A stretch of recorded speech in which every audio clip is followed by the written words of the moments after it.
Businesses having power in Congress is a slippery slope to fascism.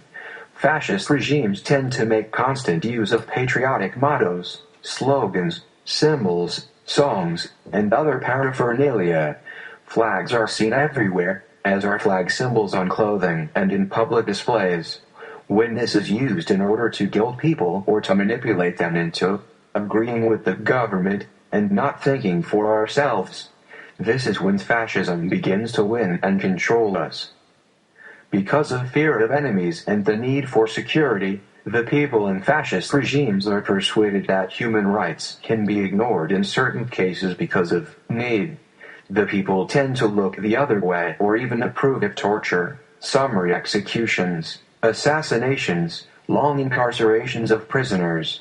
Currently, the American government is debating gun control. The right to bear arms is expressly given to us by the Constitution, and now the government is thinking of making it even harder to obtain guns.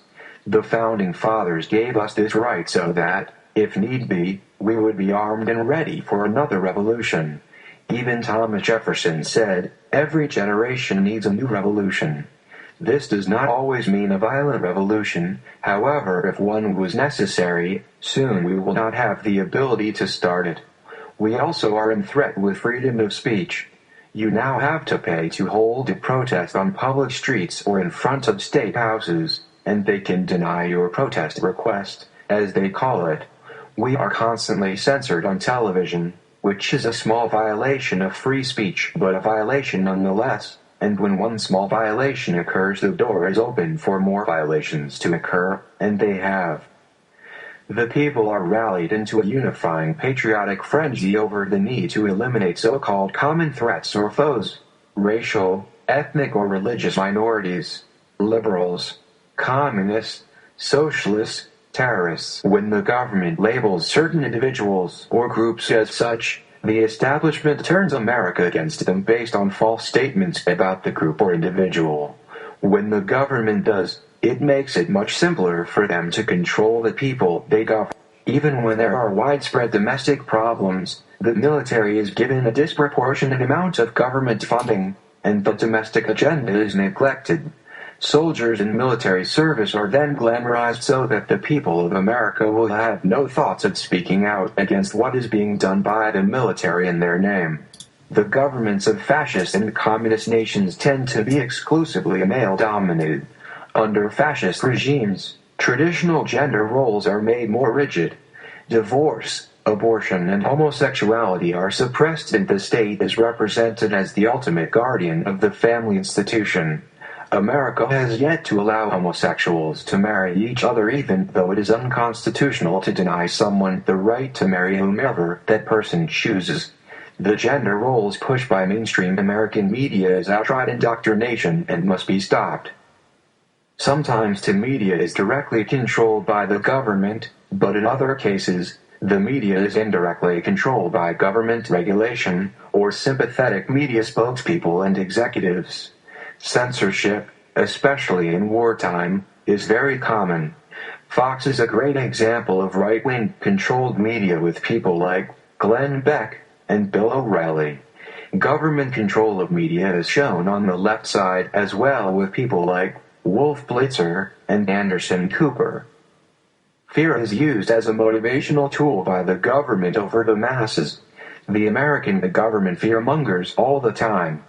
By talking about things like terrorists, war, economic depression, and disease, they trick the people into feeling comfortable with the government taking their money and doing whatever they please with it.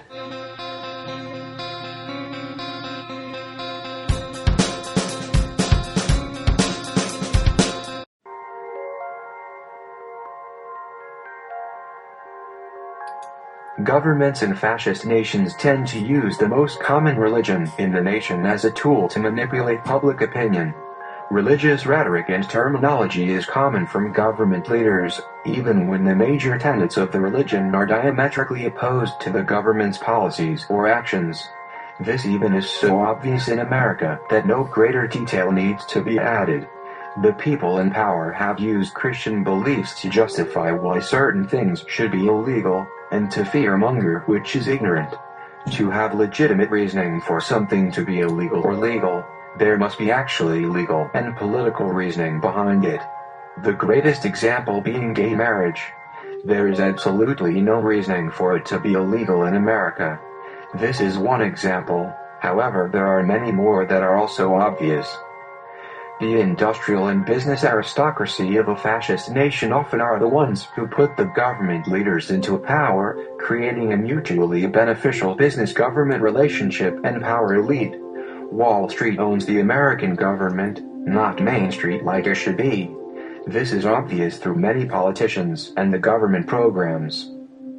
Because the organizing power of labor is the only real threat to a fascist government, labor unions are either eliminated entirely, or are severely suppressed. Fascist nations tend to promote and tolerate open hostility to higher education and academia. It is not uncommon for professors and other academics to be censored or even arrested. Free expression in the arts and letters is openly attacked. This is happening slowly in our country, but happening nonetheless. For example, things like Texas changing history books, evolution not being taught in school because it is quote-unquote controversial. The arts have always been suppressed in America due to America pushing for people to fit into a certain role instead of being an individual and expressing themselves. This situation is happening but is still small enough for us to have hope to fixing this part of the broken system that is the American government. Under fascist regimes, the police are given almost limitless power to enforce laws. The people are often willing to overlook police abuses and even forego civil liberties in the name of patriotism. There is often a national police force with virtually unlimited power in fascist nations. We have seen this ever since the civil rights movement. Police in America have practically abused the position we have given them in most instances. Examples are endless and obvious every day in America, and because the government has taken almost all rights of Americans to defend themselves against injustice, we are forced into obedience and we allow this to continue, making it much simpler for the government's control on us to become stronger and stronger each day. Fascist regimes almost always are governed by groups of friends and associates who appoint each other to government positions and use governmental power and authority to protect their friends from accountability. It is not uncommon in fascist regimes for national resources and even treasures to be appropriated or even outright stolen by government leaders. This is so obvious in America that further explanation would just be angry babbling. Sometimes elections in fascist nations are a complete sham. Other times elections are manipulated by smear campaigns against or even assassination of opposition candidates, use of legislation to control voting numbers or political district boundaries, and manipulation of the media. Fascist nations also typically use their judiciaries to manipulate or control elections. If any American was alive during the time of Bush's re-election, then may have seen election fraud. Election fraud is one of the largest threats to us due to the fact that no matter what we want or whom we want, the persons in power choose what happens. Stalin said, "It doesn't matter who votes for you, it only matters who counts the votes." The electoral college system is something that must be ended. The people in the system, if they wish to, could change the vote of their respective state and make it whoever they want in power, making the vote of the average American meaningless. The problems of this government are endless. These past two videos on fascism should have opened your eyes to at least some of the injustices done to us and done in our name to others. This is not what America is supposed to be. So, I propose real change. New government. A complete overthrow of the current system and rebuilding of an actual system based on basic human liberty and human rights is what is needed now. Not false hope and false change.